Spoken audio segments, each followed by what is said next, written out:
اور وہ آدمی جو ساری عمر اپنے باپ سے پیسے لیتا رہا ہے، جس وقت ابو کا ہاتھ ایسے ہوگا نا، میں زندہ نہیں بچوں گا کہ میرے سامنے میرے باپ کا ہاتھ پھیلا ہوا ہے۔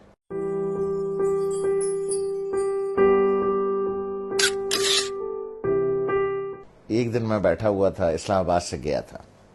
کراچی، نوکری میں تھا، تو ہم امی کے کمرے میں بیٹھے تھے، وہ اپنے سامنے بیٹھی ہوئی تھیں، تو میری ایک ہی بہن پاکستان میں ہے، اس کے تینوں بچے بھی آئے ہوئے تھے، وہ بھی آئی ہوئی تھی، تو ادھر صوفہ رکھا تھا تو اس پہ میں بیٹھا تھا، 2 لوگوں کا صوفہ تھا ہے وہ، تو والد صاحب برابر میں بیٹھے تھے، تو سب لوگ باتیں کر رہے تھے، تو میں نے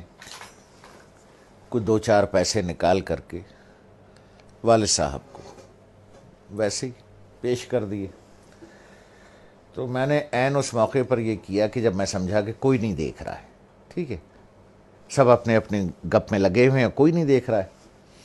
تو میں نے اس موقع سے فائدہ اٹھا کے جلدی سے چھپا کے ابو کو، مجھے نہیں پتا تھا کہ امی دیکھ رہی، تو انہوں نے بڑے زور سے کہا دوبارہ دو، جیسے وہ ذرا سختی سے بات کرتی ہیں، تو مجھے یہ تو پتا چل گیا کہ انہوں نے دیکھ لیا، تو میں سوچ رہا ہوں کہ یہ کیوں کہہ رہی ہیں دوبارہ دو۔ ان کا نواسا ساتھ بیٹھا تھا، حمزہ، جو ماشاءاللہ 6.25 فٹ کا ہے، اس وقت 6.25 فٹ کا تھا، تو مجھے تو انہوں نے بہت سختی سے کہا دوبارہ دو، اور اپنے نواسے سے کہا حمزہ دیکھو ماموں نانا کو کیسے پیسے دے رہے ہیں۔ تو میں نے جیب سے جو بھی پیسے نکالے یہاں رکھ کے والد صاحب کو ایسے یوں کر کے چھپا کے پیش کر دیے، تو ابو نے اٹھا لیے۔ تو دوبارہ جب امی نے کہا کہ دوبارہ دو، حمزہ دیکھو ماموں کیسے پیسے دے رہے ہیں نانا کو، تو میں نے دوبارہ دے دیے، تو والدہ نے کہا کہ اب اسے بتاؤ کہ تم نے ایسے کیوں دیے۔ تو میں نے کہا دیکھو بھائی حمزہ میاں، یہ میرے والد صاحب ہیں، میں ساری عمر ان کے ہاتھ سے پیسے لیتا رہا ہوں، اب میں نے یوں نکال کے پیسے دوں گا تو میرے والد صاحب کا ہاتھ یوں ہوگا،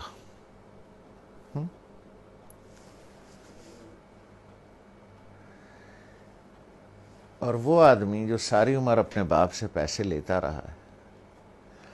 جب میں نے کہا اپنے بھانجے سے، میں نے کہا حمزہ میاں جس وقت ابو کا ہاتھ ایسے ہوگا نا تو میں تو مر جاؤں گا، مجھے ہارٹ اٹیک ہو جائے گا، میں زندہ نہیں بچوں گا کہ میرے سامنے میرے باپ کا ہاتھ پھیلا ہوا ہے، اس لیے بیٹا میں ایسے دیتا ہوں یہاں رکھ کے کہ والد صاحب یہاں سے اٹھا لیں، انہیں میرے سامنے ہاتھ نہ پھیلانا پڑے، جس طرح سے پرانے وقتوں میں بادشاہوں کو نظر اور نیاز دی جاتی تھی نا یوں کر کے، اور بادشاہ اگر قبول کر لے اٹھا لے تو وہ نیاز قبول ہو جاتی تھی، جیسے آج بھی مزاروں پر ادھر ادھر پیروں کو ایسے کر کے نظر دی جاتی ہے، پیر صاحب ہاتھ لگا دیتے ہیں یا کبھی کبھی اٹھا بھی لیتے ہیں، تو سمجھیے وہ نظر اور وہ نیاز قبول ہو گئی۔ تو میں نے کہا بچے جس وقت میں یوں کر کے دوں گا اور ابو کا ہاتھ ایسے اٹھے گا میں تو مر جاؤں گا بیٹا، کہ میرے باپ کا ہاتھ میرے سامنے پھیلا ہوا ہے، تو اس لیے میں ایسے کر کے نظر پیش کرتا ہوں چھپا کے کہ کوئی دیکھ نہ لے ہیں کہ باپ ہاتھ پھیلا رہا ہے، نہیں نہیں نہیں، باپ نظر قبول کر رہا ہے، اس نے ہاتھ لگا دیا تو قبول ہو گیا۔ اب وہ حدیث مبارک کا مفہوم ذہن میں لائیں،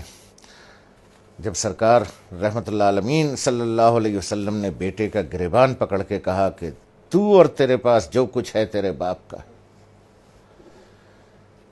لوگ بھاگتے ہیں، میں آخری بات کروں، لوگ بھاگتے ہیں وہ فلانے پیر صاحب سے دعا کرا لیں، ہیں جی، وہ فلانے مزار پہ دعا کر لیں، وہ پیر صاحب کا جھوٹا پانی پی لیں، ہیں جی، وہ پیر صاحب کی جوتیاں اٹھا لیں،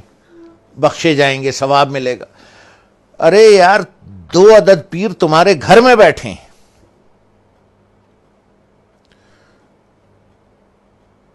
ایک عورت ایک مرد، دو پیر تمہارے گھر میں بیٹھے ہیں یار، جا کے ان کی جوتیاں سیدھی کر،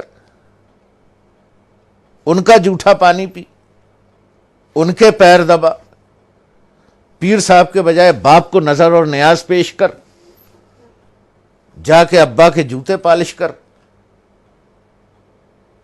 ماں کی چپلیں سیدھی کر کے رکھ۔